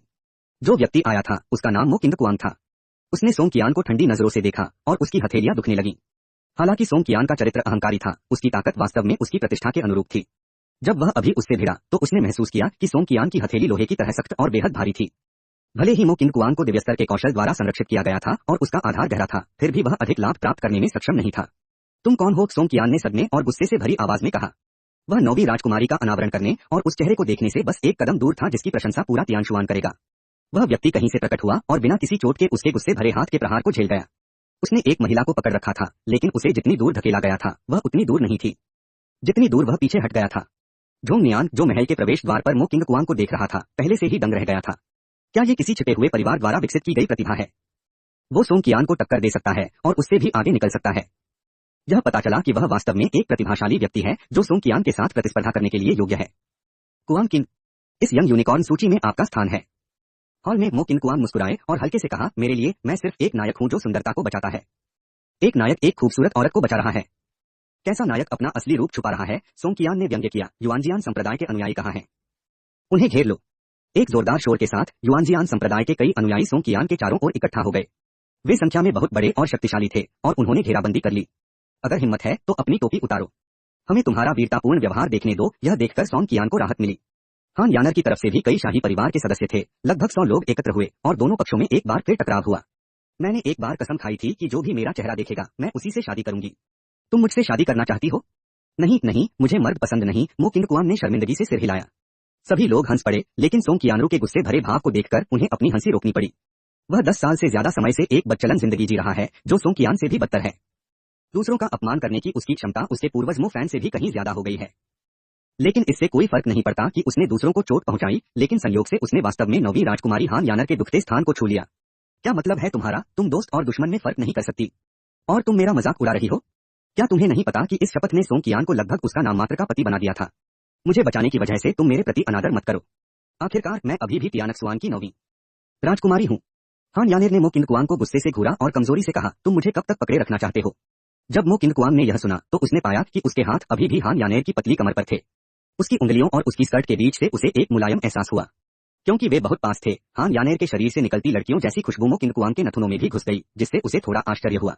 उसने जल्दी से उसका हाथ छोड़ दिया और बिना किसी सम्मान के धीमी आवाज में कहा, माफ करना, यह जरूरी है। हान यानर ने फिर से उसकी तरफ आंखें घुमाई, फिर अपनी छाती से एक गोली निकाली और निगल ली। उसके शरीर की कमजोरी वापस आ गई। मो किंग कुआंग की चिढ़ाने वाली बातें सुनकर सोंग कियान इतना क्रोधित हुआ कि वह फटने ही वाला था। लेकिन तभी उसने किसी को चिल्लाते हुए सुना, वरिष्ठ भाई सोंग, यह आदमी फूलों का दीवाना है जो फूल तोड़ने के लिए इधर उधर घूमता रहता है। यह वही था जिसने लिन यांग के साथ मिलकर मुझे घायल किया था और उसने यह भी दावा किया था कि आपसे डरने की कोई बात नहीं है। यह आदमी कोई और नहीं बल्कि जुआंग फैन था, जिसने अपने आदमियों के साथ सड़क जाम कर दी थी और बाद में लिन यांग ने उसे घायल कर दिया था। हॉल में लौटने से पहले लिन यांग ने अपना सारा गुस्सा मो किंग कुआंग पर निकाला, जिसने बांस की टोपी पहन रखी थी और अपना चेहरा ढक रखा था। सबकी नजर मो किंग कुआंग पर पड़ी, जिसने काला मुखौटा पहना हुआ था और अपनी बेट में फूलों का एक बड़ा गुलदस्ता बांध रखा था। वह बिल्कुल उस फूलों के दीवाने जैसा लग रहा था। हान यानेर ने भी मो किंग कुआंग के पीछे फूलों को देखा और आश्चर्य से कहा, तो आप फूलों के दीवाने हैं? यह पता चला कि मो किंग कुआंग वह फूल पागल है जिसे वह बुला नहीं सका और जिसने लिन यांग के साथ मिलकर उसके आदमियों को घायल कर दिया। सारी नई पुरानी नफरतों को मिलाकर सोंग कियान गुस्से से भर गया। दांत पीसते हुए उसने हान यानर को घूरा और गहरी आवाज में कहा, 9वीं राजकुमारी, इस आदमी ने मेरा बहुत अपमान किया है। चलो आज इस झगड़े को खत्म करते हैं। मैं तुम्हें ये बाधा भंजन की गोली भी दूंगा, बशर्ते तुम उसके और मेरे बीच के मामले में दखल न दो। जब तक हान यानर सहमति में सिर हिलाता, वह तुरंत युआनजियान संप्रदाय के शिष्यों को मो किंगकुआंग को पकड़ने के लिए ले जाता। हान यानर ने मो किंगकुआंग को देखा, लेकिन देखा कि वह बिल्कुल भी नहीं हिला, एक उदासीन नजर से, जैसे कि उसे इस बात की बिल्कुल भी परवाह नहीं थी कि वह उसे धोखा देगी या नहीं। वह कैसे जान सकती थी कि मो फैन ने मो किंगकुआंग को पहले ही बता दिया था कि हान यानर बेहद भावुक है और वह कभी भी किसी की जान बचाने और उसकी पवित्रता को बुराई से बचाने का बदला नहीं चुकाएगी। हान यानर ने मो फैन को निराश नहीं किया और ठंडे स्वर में कहा, तुमने मेरा बहुत अपमान किया है, मैं तुमसे हिसाब कैसे चुकाऊं? जिस व्यक्ति ने अभी अभी मेरी जान बचाई है वह मेरे शाही परिवार का दोस्त है। हान परिवार में हम दोस्तों को धोखा देने की आदत नहीं रखते। अच्छा, जो भी 9वीं राजकुमारी को बचाएगा वह हमारा दोस्त होगा। शाही पक्ष के लोग भी चिल्लाए और भीड़ बहुत गुस्से में थी। हॉल के प्रवेश द्वार पर लिन यांग और चू यानरान देर से पहुंचे। उन्होंने सभी 10 फूलों के हॉल खोजे, लेकिन पाया कि फूलों के एक खेत को नष्ट कर दिया गया था, इसलिए उन्हें निराश होकर मुख्य हॉल में आना पड़ा। उनके सामने अचानक जो दृश्य आया उसे देखकर वे भ्रमित हो गए। दोस्त, क्या तुम अभी अभी आए हो? झोंग नियान की आंखें चमक उठीं जब उसने लिन यांग और अन्य लोगों को देखा और उनका अभिवादन करने के लिए उसने कुछ पैसे निकाले। नमस्ते, मैं युआनजियान संप्रदाय से लिन यांग हूँ। मुझे आश्चर्य है कि इस हॉल में क्या हुआ? लिन यांग ने अभिवादन करते हुए पूछा। यह? झोंग नियान हिचकिचाया और अपना विशिष्ट इशारा किया। चू यानरान ने चांदी का एक बड़ा पिंड निकाला, लगभग 20 टैल, और इसे झोंग नियान की ओर फेंकते हुए तिरस्कार पूर्वक कहा, जल्दी करो और मुझे बताओ। झोंग नियान अजीब तरह से मुस्कुराया, परिवार का समर्थन करने के लिए, परिवार का समर्थन करने के लिए। हे, तुम दोनों जो कुछ भी जानना चाहते हो मैं तुम्हें वह सब कुछ बता दूंगा जो मैं जानता हूँ। हॉल में क्या हुआ? लिन यांग ने भौहें चढ़ाकर पूछा। यह एक लंबी कहानी है, तो फिर मैं इसे छोटा कर दूं। ठीक है, कहानी आपके युआनजियान संप्रदाय के वरिष्ठ भाई सोंग कियान और तियानक्सुआन की 9वीं राजकुमारी हान यानेर के बीच बाधा तोड़ने वाली गोली को लेकर लड़ाई से शुरू होती है। झोंग नियान सोंग कियान और हान यानेर के साथ बैरियर ब्रेकिंग पिल के लिए प्रतिस्पर्धा करता है।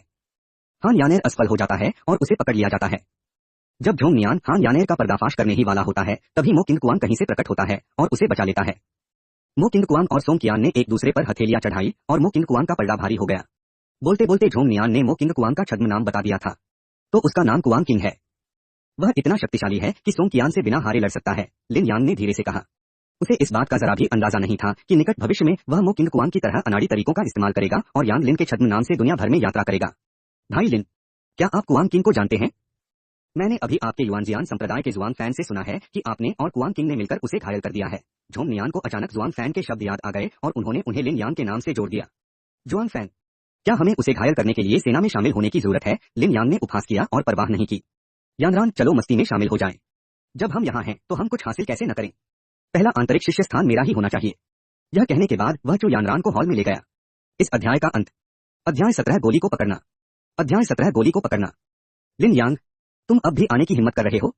सीनियर ब्रदर सोंग, इस लिन यांग ने बाहरी लोगों के साथ मिलकर अपने साथी शिष्यों की हत्या की और सीनियर ब्रदर आपका तिरस्कार किया। कृपया सीनियर ब्रदर, इस गंदगी को साफ कर दो। जुआन फैन ने अपनी तेज आंखों से देखा कि लिन यांग भी भीड़ के बीच से अंदर आ गया है। उसने लिन यांग की ओर इशारा किया और डर और आक्रोश से ऊंची आवाज में बोला। लिन यांग, सोंग कियान ने जुआन फैन की उंगली की ओर इशारा करते हुए कहा। लिन यांग चू यानरान के साथ सबको उत्सुकता से देख रहा था। उसकी ज्यादातर नजरें मो किंगकुआंग पर टिकी थीं, जिसने काले कपड़े और नकाब पहना हुआ था। ऐसा लग रहा था कि उसे उसकी और जुआन फैन की कोई परवाह नहीं थी। चू यानरान को देखकर, जो सिर पर माला और अच्छे व्यवहार के साथ लिन यांग के बगल में खड़ी थी, उसका पहले से ही गुस्से वाला मूड और भी खराब हो गया। ये सारी हसीनाएं मुझसे क्यों नफरत करती हैं? जब भी मैं किसी हसीना को पसंद करता हूँ कोई न कोई मेरी योजना बिगाड़ने आ जाता है। वरिष्ठ भाई सोंग, मैं आपके लिए क्या कर सकता हूँ? लिन यांग ने प्रश्न का सही उत्तर देने के लिए अपनी मुट्ठियां भींच ली। जुआन फान ने कहा कि तुमने बाहरी लोगों के साथ मिलकर अपने साथी शिष्यों की हत्या की साजिश रची थी। क्या यह सच है? सोंग कियान की आंखें चाकुओं जैसी थीं। उसके सामने काले कपड़े पहने आदमी को शाही परिवार का संरक्षण प्राप्त था और उसकी अपनी ताकत भी उससे कम नहीं थी। यह बहुत शर्मनाक था। ऐसा कहा जाता है कि लिन यांग की ताकत मार्शल आर्ट के चरम पर है, जो कि उसके अपने से काफी दूरी पर होनी चाहिए। यह उल्लेख करने की आवश्यकता नहीं है कि उसे युआनजियान संप्रदाय में सैकड़ों लोगों का समर्थन प्राप्त है। आपको निचोड़ने के लिए सबसे नरम खुरमा चुनना होगा और लिन यांग निस्संदेह सोंग कियान के लिए बाहर निकलने का सबसे अच्छा अवसर है।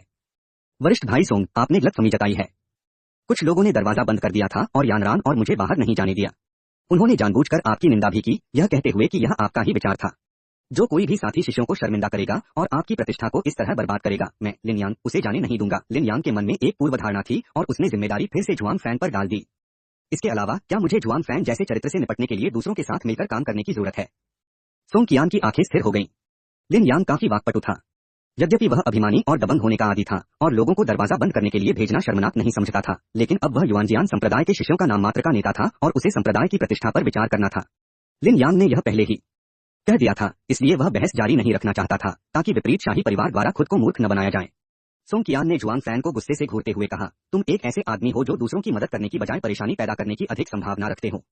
फिर उसने लिन यांग की ओर देखा और कहा, लिन यांग, चूंकि तुम वापस आ गई हो इसलिए मुझे यह बाधा तोड़ने वाली गोली छीनने में मदद करो। तुम जाओ और काले कपड़े वाले आदमी को पकड़ो और मैं 9वीं राजकुमारी से निपट लूंगा। कार्य पूरा होने के बाद मैं निश्चित रूप से संप्रदाय से तुम्हारे लिए श्रेय मांगूंगा। तुम कमजोरों को चुनते हो, मैं ताकतवरों से लड़ने आया हूँ। तुम ऐसे बड़े भाई कैसे हो सकते हो? लिन यांग ने मन ही मन शिकायत की। ऊपर से उसने शर्मिंदा होने का नाटक किया और कहा, यह भाई कुआंग किंग बहुत शक्तिशाली है। मैंने अभी दूर से देखा है कि वह भाई सोंग से किसी को बचाने में सक्षम था। मुझे डर है कि मैं उसका मुकाबला नहीं कर सकता। यदि लिन यांग तैयार नहीं है तो कौन से अन्य साथी भाई ऊपर जाने की हिम्मत करेंगे? लिन यांग के इनकार को देखकर सोंग कियान ने युआनजियान संप्रदाय में सभी से कुछ नाराजगी के साथ पूछा। युआनजियान संप्रदाय में एक दो शिष्य ऐसे भी हैं जो मार्शल आर्टिस्ट स्तर तक पहुंच गए हैं, लेकिन मो किंगकुआन ही वह है जो सोंग कियान के खिलाफ बिना किसी नुकसान के लड़ सकता है। उसे हराने का भरोसा किसे है? सबने सिर हिलाया। हम अभी बहुत देर तक लड़े हैं और थक चुके हैं। लिन यांग अभी अभी आया है, इसलिए हमें अपनी ऊर्जा बचाकर रखनी होगी और दुश्मन से लड़ने के लिए तैयार रहना होगा। लिन यांग, आप सबकी पसंद है। यह मामला आपका है। सोंग कियान ने संतुष्टि से सिर हिलाया। उसने युआनजियान संप्रदाय के अनुयायियों में से किसी और को चुनने के बारे में कभी नहीं सोचा था। उनमें से ज्यादातर उसके ही लोग थे, इसलिए लिन यांग को वो काम करना ही था जिससे उसकी मौत हो गई। तुम किस बात पर बहस कर रहे हो? हमारे यहाँ ऐसे लोग हैं जो लड़ सकते हैं। युआनजियान संप्रदाय, तुम्हें इतनी नखरेबाजी करने का अधिकार क्यों है?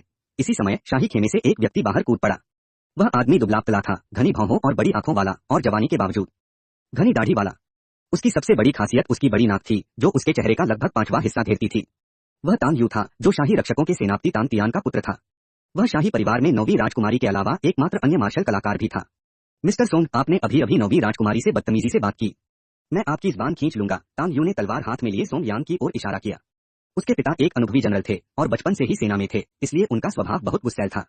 यह सुनकर कि युआन जियानजोंग उन्हें साधारण सामान की तरह बांट रहा था, यहाँ तक कि चुन कर भी दे रहा था, वह पहले से ही गुस्से से जल रहा था। इस बार उसका मिशन महारानी 9वीं राजकुमारी की रक्षा करना है। अभी अभी 9वीं राजकुमारी लगभग बंदी बना ली गई थी और उनकी प्रतिष्ठा धूमिल हो गई थी। वह क्रोधित कैसे न होते? भाई सॉन्ग से लड़ने की तुम्हारी हिम्मत कैसे हुई? भाई सॉन्ग, मैं इस आदमी को पकड़कर तुमसे माफी मांगता हूँ। लिन यांग यह सुनकर बहुत खुश हुआ। यह ऐसा था जैसे कोई नींद में मेरे लिए तकिया ले आया हो। उसने जल्दी से गुस्से का नाटक किया, दहाड़ा और तांग यू की ओर दौड़ा। यह देखकर कि दोनों में पहले ही लड़ाई शुरू हो चुकी है, हर कोई किसी और चीज की परवाह किए बिना व्यस्त हो गया और फिर से अफरा-तफरी मच गई। हान यानर की रक्षा और सोंग कियान का सामना करने के लिए केवल मो किंगकुआंग ही बचा था। तुम्हारी हालत कैसी है? मैं सोंग कियान से निपट लूंगा और तुम इस मौके का फायदा उठाकर बैरियर ब्रेकिंग पिल ले लो। मो किंगकुआंग ने पत्थर के डिब्बे में बैरियर ब्रेकिंग पिल पर नजर डाली और हान यानर से फुसफुसाया। बाधा तोड़ने वाली गोली पत्थर की मेज पर चुपचाप पड़ी थी, उसकी बंदिशें पहले ही टूट चुकी थीं। अभी अभी 9वीं राजकुमारी और सोंग कियान उस पर झगड़ रहे थे, इसलिए किसी ने उसे छूने की हिम्मत नहीं की। तुम मेरी मदद क्यों कर रहे हो? अरे, इससे पहले कि हान यानर अपनी बात पूरी कर पाती, एक काली परछाई चमकी और मो किंगकुआंग बाहर भागा। मो फैन ने अभी अभी उसे बताया था कि कमरे में मौजूद सभी खजानों में बैरियर ब्रेकिंग पिल सबसे कीमती है। अगर कोई इस बैरियर ब्रेकिंग पिल को ले लेगा तभी फूल तोड़ने वाले राजा का असली गुप्त खजाना, फूल तोड़ने वाले खजाने का दर्पण उसे दिखाई देगा। क्या तुम्हें सच में लगता है कि तुम मुझे हरा सकते हो? सोंग कियान का चेहरा पानी की तरह उदास था। युआनजियान संप्रदाय और शाही परिवार पहले से ही हाथापाई में उलझे हुए थे और स्थिति अब उसके नियंत्रण में नहीं थी। मो किंगकुआंग को आते देख वह गुस्से से लड़ने लगा। मो किंगकुआंग के पैरों पर हरी रोशनी चमक उठी और वह अविश्वसनीय रूप से तेज गति से आगे बढ़ा। पलक झपकते ही वह सोंग कियान के पास पहुंच गया। सोंग कियान की कमर पर एक लात लगी जिससे वह लड़खड़ा गया। उसे हैरानी हुई कि मो किंगकुआंग ने इस हमले में किसी मार्शल आर्ट का इस्तेमाल नहीं किया था, बल्कि बस एक साधारण लात मारी थी। पृथ्वी शिरा तकनीक के शक्तिशाली बचाव के कारण उसे कोई खास नुकसान नहीं हुआ। ऐसा नहीं है कि मो किंगकुआंग मार्शल आर्ट का उपयोग नहीं करता है, वह बस अपनी असली पहचान उजागर नहीं करना चाहता है। हालांकि लिन यांग का प्रतिद्वंदी भी एक प्रथम श्रेणी का मार्शल कलाकार था, उसी स्तर का, फिर भी लिन यांग से निपटना बेहद आसान था। उसका ज्यादातर ध्यान अभी भी खुद पर ही केंद्रित था। समय की कमी के कारण ही वह हमले के नए तरीके नहीं सीख पाया, वरना सोंग कियान इस एक वार से ही मुसीबत में पड़ जाता।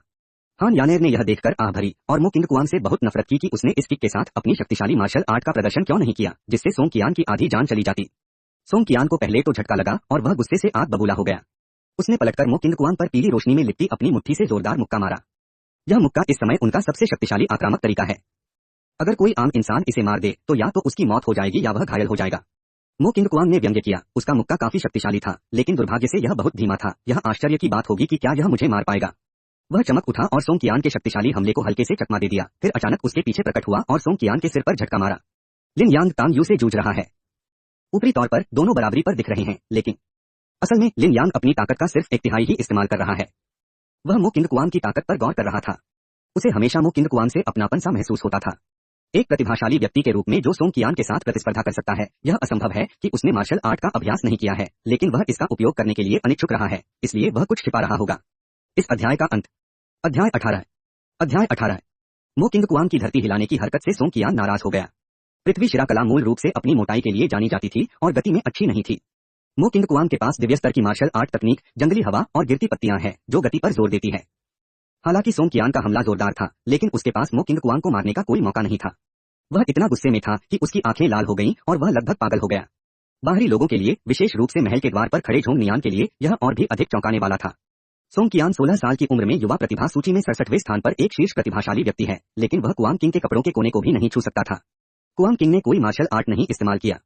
वह बस लात मारता, सिर पर वार करता, थप्पड़ मारता, बाल खींचता वगैरह बिल्कुल बच्चों की तरह लड़ता था। हालांकि इससे सोंग कियान को ज्यादा नुकसान नहीं हुआ, लेकिन उनकी राय में यह वास्तव में सोंग कियान का अपमान था और वह सोंग कियान को एक बच्चे की तरह चिढ़ा रहे थे। लगता है कुआंग किंग की ताकत यंग लिन रैंकिंग में कम से कम टॉप 50 में है, लेकिन वो जिस मार्शल आर्ट का अभ्यास करता है वो साधारण नहीं लगती। मैंने उसके बारे में कभी सुना ही नहीं। झोंग नियान ने मन ही मन बुदबुदाया, अरे तुम उसकी पैंट क्यों उतार रहे हो? सोंग कियान मो किंग कुआंग से इतना अपमानित था कि उसके पास इससे निपटने का कोई रास्ता नहीं था। जब उसने हान यानर को बैरियर ब्रेकिंग पिल लेने के लिए तेजी से चलते देखा तो वह चौंक गया। उसे इसे लेने नहीं दे सकते। सोंग कियान ने अपनी सारी ऊर्जा खर्च कर दी, यह जानते हुए कि मो किंग कुआंग की रणनीति उसे किसी भी तरह से नुकसान नहीं पहुंचा सकती, इसलिए वह बिना किसी हिचकिचाहट के हान यानेर की ओर दौड़ा। अरे देखते हैं तुम इसे और छिपा पाती हो या नहीं, लिन यान ने मन ही मन व्यंग्य किया। इस बार अपनी असली काबिलियत क्यों नहीं दिखाती? मो किंग कुआंग ने जानबूझकर अपने असली इरादे छुपाए और क्रूर हथकंडे अपनाने से परहेज किया। हालांकि इससे सोंग कियान को अपमानित होना पड़ा, लेकिन उसे कोई खास नुकसान नहीं पहुंचा। सोंग कियान ने उसकी इस हरकत पर ध्यान नहीं दिया और सीधे हान यानेर के पास गया। हान यानेर की मौजूदा हालत को देखते हुए उसे कैसे रोका जा सकता था? अगर मो किंग कुआंग ने अपनी असली क्षमता का इस्तेमाल नहीं किया तो उसे डर था कि नतीजा उल्टा होगा। पूर्वज, मुझे क्या करना चाहिए? यह बच्चा मुझे नजरअंदाज करता है। मो किंग कुआंग अक्सर सोंग कियान के आसपास दिखाई देता और शारीरिक रूप से छेड़छाड़ करता, लेकिन सोंग कियान पहले ही उसे नजरअंदाज कर चुका था। वह उसे सिर्फ इस तरीके से नहीं रोक सकता था। क्या वह सचमुच लिन यान को अपनी पहचान बताने वाला था? उसकी पैंट उतारो जल्दी से, मो फैन ने एक पल सोचा और जल्दी से कहा। क्या? उतारो अपनी पैंट उतारो। मो किंग कुआंग अवाक रह गया। ठीक है, या तो उसकी पैंट उतारकर उसे शर्मिंदा करके ध्यान भटका दो या फिर अपने परिवार से मिली पवन देवता वाली लात से उसे लात मारो। यह तुम्हारी मर्जी है, मो फैन ने उदासीनता से कहा।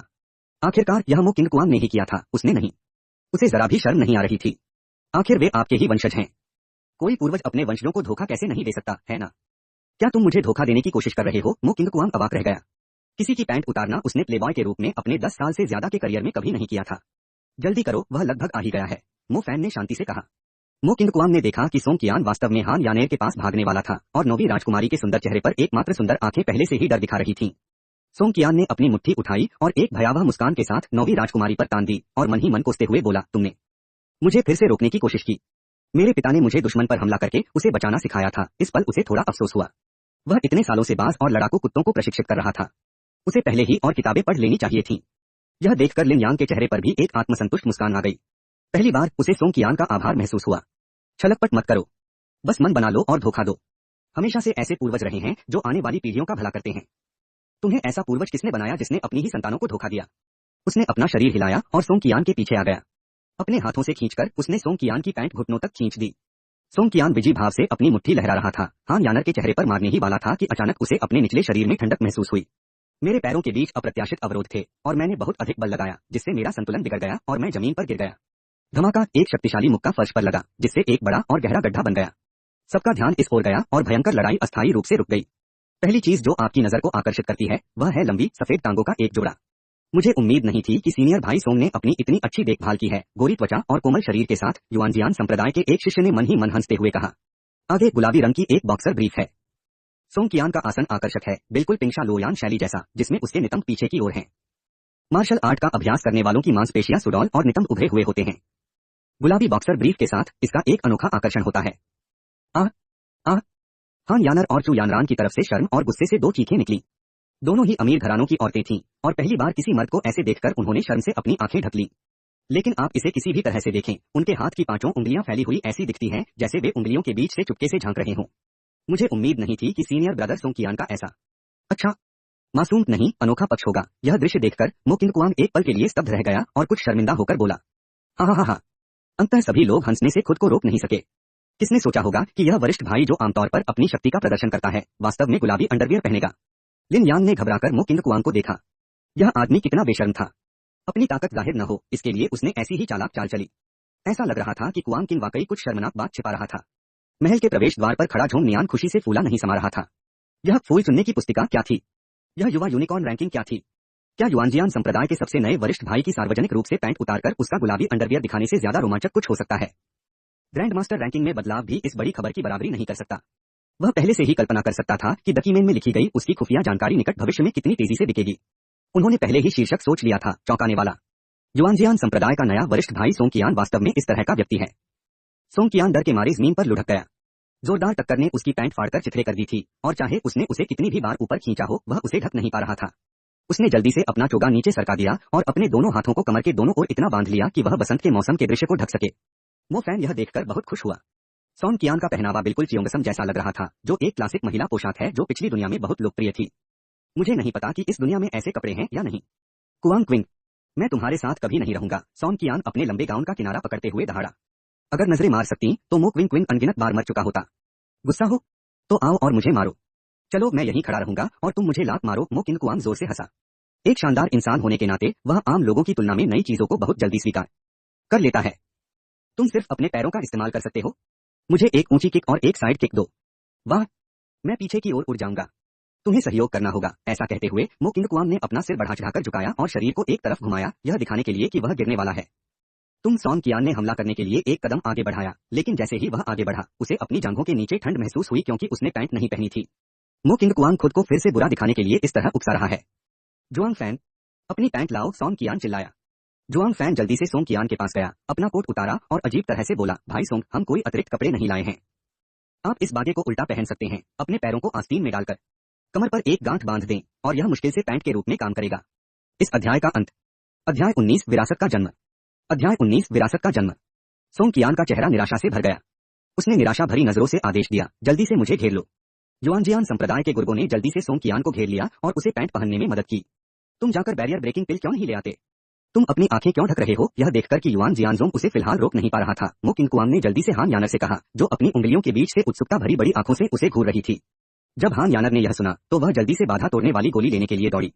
लिन यांग ने यह देखकर थोड़ा हिचकिचाहट महसूस की। उसने बस एक कदम आगे बढ़ाया और पाया कि मो किंग कुआंग उसके और हान यानर के बीच खड़ा था, उसकी कमरबंद को घूर रहा था। हे भगवान, इस आदमी को तो कोई विशेष शौक नहीं है। हालांकि खजाना महत्वपूर्ण था, लेकिन उसकी प्रतिष्ठा की बलि नहीं चढ़ सकती थी। कुआंग किंग की हरकतें अजीब थीं और लिन यांग को लगा कि वह अभी भी उसके सामने शक्तिहीन हो सकता है। उसने अपनी इच्छाओं को दबा लिया और हान यानर को बाधा भंजन गोली लेते देखा। कुआंग क्विंग, मैं तुम्हें मरना चाहता हूँ। हान यानर को बाधा तोड़ने वाली गोली मिलते ही युआन जियान संप्रदाय के लोग तितर बितर हो गए और उसे घेर लिया और उनसे दिल दहला देने वाली दहाड़े निकली। सोंगकियान अपनी नई संशोधित पैंट पहने हुए गुस्से में बाहर निकला। मो किंग कुआंग से लड़ना चाहता था। क्या बाधाएं तोड़ने वाली गोली, क्या फूल तोड़ने वाला खजाना आईना। भाड़ में जाओ। शाही परिवार ने भी मो किंग कुआंग और 9वीं राजकुमारी की सचेत रूप से रक्षा की। चुप रहो। जब स्थिति तनावपूर्ण थी तभी हॉल से एक बहरा कर देने वाली आवाज आई। सब दंग रह गए। आवाज साफ, वीरतापूर्ण और दबाव भरी थी। हॉल में मंच की ओर देखते हुए कोई भी देख सकता था कि फूल तोड़ने वाले राजा के अवशेष चमक रहे थे और सिंहासन पर बुने हुए फूल और भी भव्य रूप से खिल रहे थे, जो एक शानदार दृश्य बना रहे थे।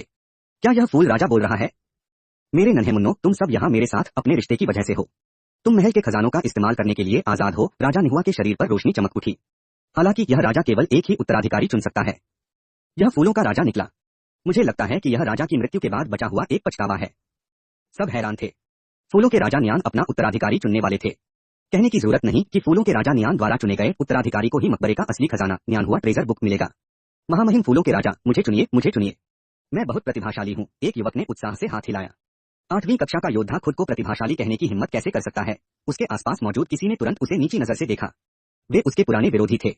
हॉल के अंदर हर किसी की मानसिकता अलग अलग थी। सोंगकियान को खुद पर बहुत भरोसा था। उसे यकीन था कि उसका शरीर स्वर्ग और पृथ्वी के बीच का है और कोई भी उससे आगे नहीं निकल सकता। उसकी ताकत भी बेजोड़ थी। खैर, उस शापित कुआंग किंग से निपटने के अलावा उसके पास और कुछ नहीं था। जब तक वह फूल चुनने का दर्पण प्राप्त कर सकता है, एक बार जब वह इसमें महारत हासिल कर लेता है तो वह इस कुआंग किंग को टुकड़ों में फाड़ने में सक्षम होगा। लिन यांग भी बहुत आत्मविश्वासी था। उसने स्वाभाविक योग्यता थी। अगर फूलों के राजा को कोई शिष्य चुनना होता तो वह निश्चित रूप से सबसे उत्कृष्ट प्रतिभा वाले को ही चुनते। उसे विश्वास था कि उसे जरूर चुना जाएगा। मेरा नाम है फूल तोड़ने का राजा। मुझे जीवन भर फूलों से प्रेम रहा है। मेरे शिष्य वे ही होंगे जो फूलों से प्रेम करते हैं। फूल तोड़ने के राजा के शरीर से राजसी शब्द निकले और एक रहस्यमयी और राजसी शक्ति ने सब पर अपनी छाप छोड़ी। जो लोग फूलों से प्यार करते हैं। यह सुनने के बाद सभी ने तुरंत अपना ध्यान मो किंग कुआंग पर केंद्रित कर दिया। क्या यह फूल पागल जो अभी अभी प्रसिद्ध हुआ है सोंग कियान को चिढ़ाता है और फूल महल में हर जगह फूल तोड़ता है तथाकथित फूल प्रेमी नहीं है? लिन यांग को लगा कि कोई रहस्यमयी शक्ति उसे पहचान रही है। जब उसने फूल तोड़ने वाले राजा की बातें सुनी तब तक वह चू यानरान से फूलों का गुलदस्ता ले चुका था, न ज्यादा न कम 99 फूल। गुरु की बात सही थी, फूलों के राजा की परीक्षा जरूर फूलों से जुड़ी होगी। वह रहस्यमय शक्ति उसके अंदर बहुत समय से छिपी हुई थी। क्या यह मैं हूँ? अचानक रहस्यमय शक्ति अजीब तरह से कांपने लगी और अचानक गायब हो गई। क्या हो रहा है? लिन यांग बहुत उलझन में था। तुम अकेले नहीं हो जो फूल तोड़ रहे हो, औषधि संत की आवाज लिन यांग के दिल में गूंज उठी। लिन यांग ने भी सबकी निगाहों का अनुसरण किया और मो किंग कुआंग की ओर देखा। तुम्हारे फूल कहाँ हैं? उन्हें निकालो और देखो कि कहीं वे खराब तो नहीं हो गए। मो फैन को पता था कि मौका आ गया है और उसने जल्दी से मो किंग कुआंग से कहा। मो किंग कुआंग ने पीछे से फूल निकाले और उन्हें ध्यान से देखा। क्योंकि उसने उनकी अच्छी तरह से रक्षा की थी, इसलिए विभिन्न रंगों के 100 फूल क्षतिग्रस्त नहीं हुए। हम फूल तोड़ने वाले राजा ने आश्चर्य से आवाज निकाली और उसकी लाश ने अनजाने में अपना हाथ ऊपर उठा दिया। उसके हाथ से एक हल्की लाल रोशनी निकली और मो किंग कुआंग के हाथ में रखे फूलों के गुलदस्ते पर चमक उठी। फूलों के गुलदस्ते को फूल राजा के प्रकाश से हवा में उठाया गया और धीरे धीरे अलग अलग फूलों में विभाजित किया गया। यह सही है, 100 की संख्या ही वह है जो मैं चाहता हूँ। फूल तोड़ने वाले राजा ने संतुष्टि से सिर हिलाया। उसकी आस्तीनों की एक लहर के साथ सैकड़ों फूल पत्थर के खंभों की ओर उड़े और धीरे धीरे उनमें विलीन हो गए। किसी ने देखा कि पत्थर के स्तंभों पर बने पैटर्न, जिनमें प्रत्येक फूल एकीकृत था, बिल्कुल उस फूल जैसे दिखते थे। फिर प्रत्येक पत्थर का खंभा प्रकाश से चमकने लगा और प्रकाश अधिकाधिक प्रबल होता गया। पत्थर के स्तंभ विशाल प्रकाश नलिकाओं की तरह हैं, एकदम स्पष्ट। फिर मानो अंदर की प्रकाश ऊर्जा को झेलने में असमर्थ सैकड़ों पत्थर के खंभों से एक ही समय में सफेद रोशनी निकली। सफेद रोशनी जड़ पर मोटी थी, फिर हवा में पतली हो गई और फिर एक साथ मिल गई। अंत में मो किंग कुआंग की भौहों पर चमकने लगी। मो किंग कुआंग को लगा कि कुछ रहस्यमय जानकारी उसके दिमाग में प्रवेश कर रही है। यह फूल चुनने का दर्पण है। हमारे पूर्वजों ने जो कहा था वह बिल्कुल सही था। फूल चुनने वाला दर्पण पाने के लिए 100 से ज्यादा फूल इकट्ठा करना सबसे जरूरी कदम है। पूरा दर्शक वर्ग शोर मचा रहा था। इस समय अगर सभी को यह पता न चले कि फूलों के राजा ने मो किंग कुआंग को चुना है तो वे सब मूर्ख होंगे। पता चला कि असली राज यहीं छिपा है। 10 फूलों के महलों का अस्तित्व सिर्फ फूलों के राजा को दफनाने के लिए नहीं बल्कि उनकी पहचान का प्रतीक है। कुआंग किंग इतना भाग्यशाली कैसे है? अगर मुझे पहले पता होता तो मैं भी फूल तोड़ने चला जाता, युआनजियान संप्रदाय के एक शिष्य ने नाराज होकर कहा।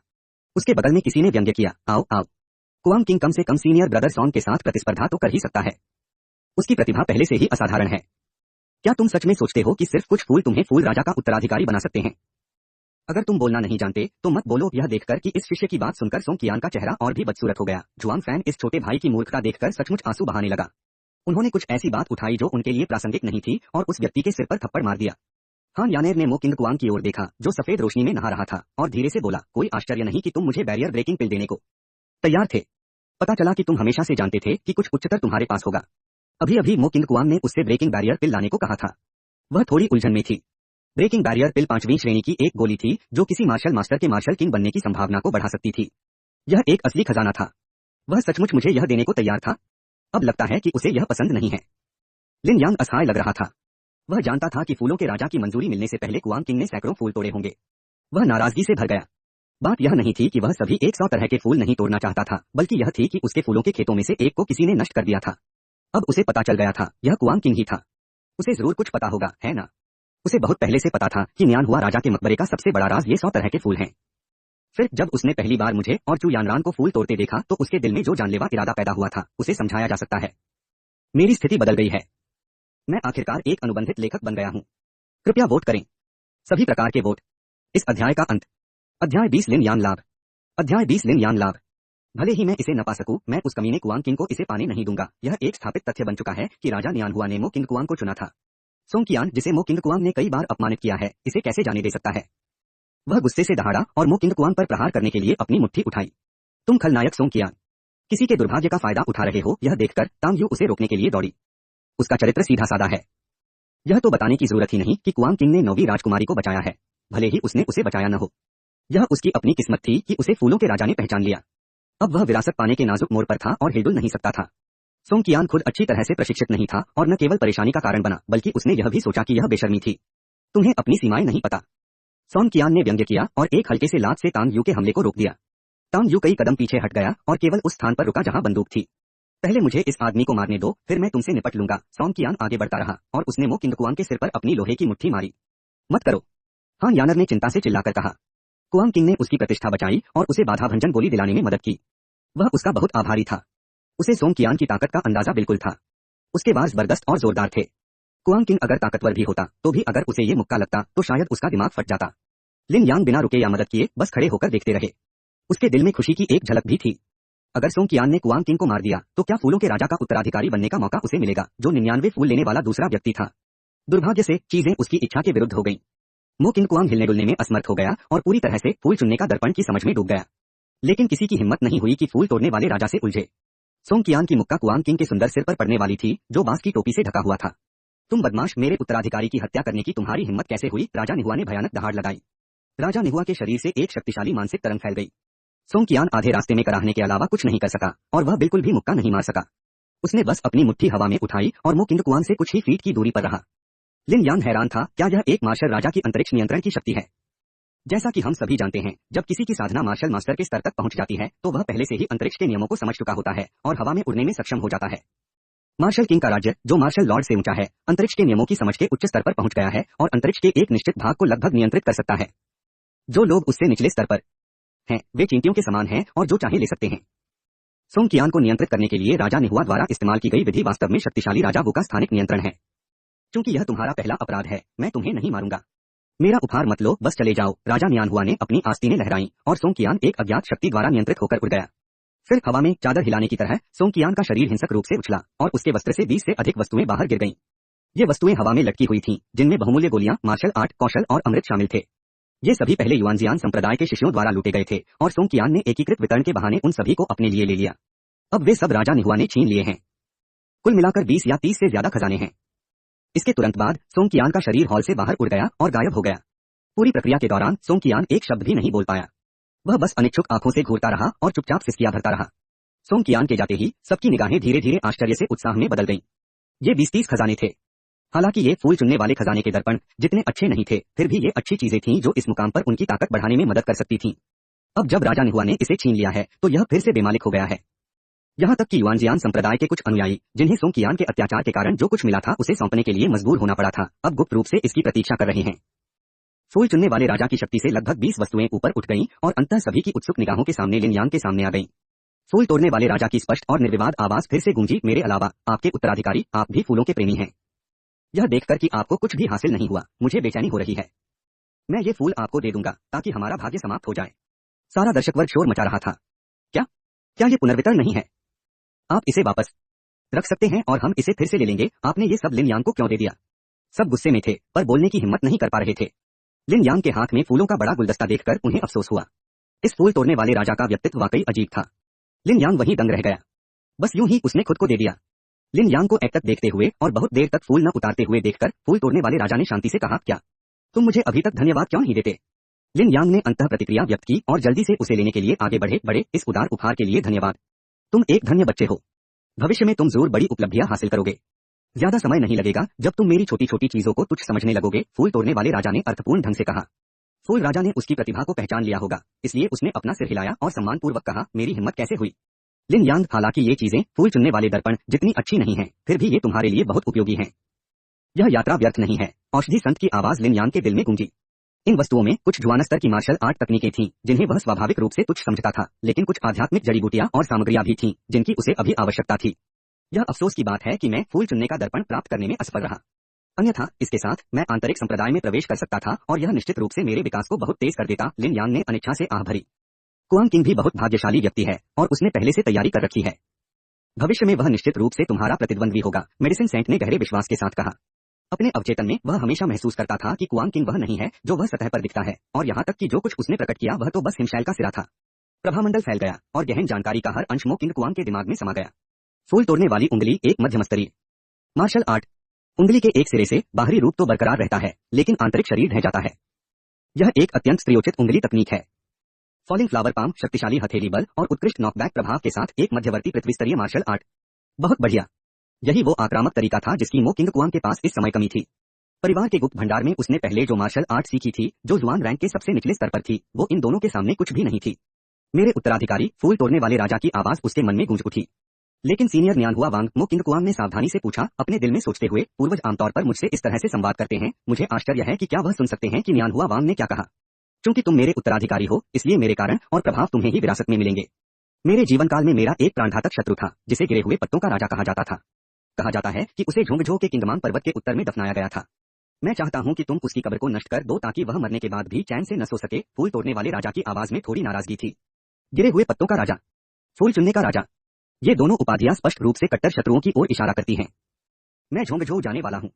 चूंकि कोई फूल चुनने वाले राजा का प्रतिद्वंदी हो सकता है, कोई ऐसा जो उसकी मृत्यु के बाद भी उसे इतने प्यार से याद करता हो, तो उसकी ताकत भी उससे कम नहीं होगी। शायद उसकी कब्र में भी खजाने छिपे हों। इस अध्याय का अंत। अध्याय 21 फूलों के राजा का कार्यभार। अध्याय 21 फूलों के राजा का कार्यभार। वरिष्ठ, क्या राजा लोये की कब्र में कोई खतरा है? मो किंगकुआंग ने पूछा। खतरा? बाल बाल बच गया। वो कमीना लोये मुझसे अलग है। मुझे